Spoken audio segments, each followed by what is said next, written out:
Boker tof ude hay vein hi February ni khatalong ni der to Sunday sang hi samni paru cham vein hi tu bisvat kan tia thingte kumthar ani thingte kumthar ti chu isera ma chuanin ma sei thiam lo thing kumthar kan mang thina ni thing hianin enge anron mishing pon kumthar kan ne yang thau khanin thing po hianin kumthar an siam te ve meng chuanin hei he tira hianin kan ti thin ang chuan hei theiro hi kan ei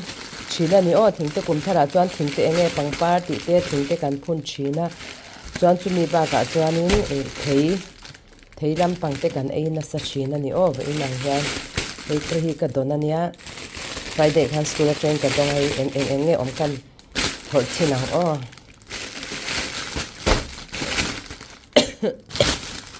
hei ka mingan i rina hei hetianga chuanin hei hetianga hian tianga chuan hei balhlaro te theipui te grape te theite te hei enge la khui theiro ti ang reng mo ta hianin tamar te ani ta a chuan hetina hianin tila hianin hei a hriselchi kha hriselchi ve khan hei badam ti te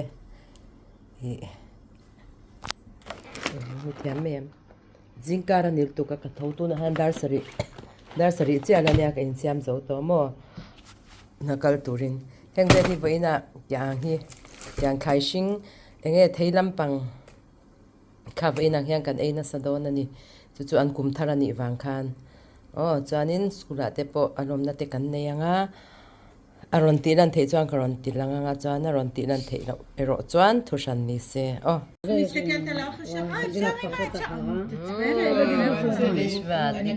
tu bishvat kan e yang hei hi itu ya mai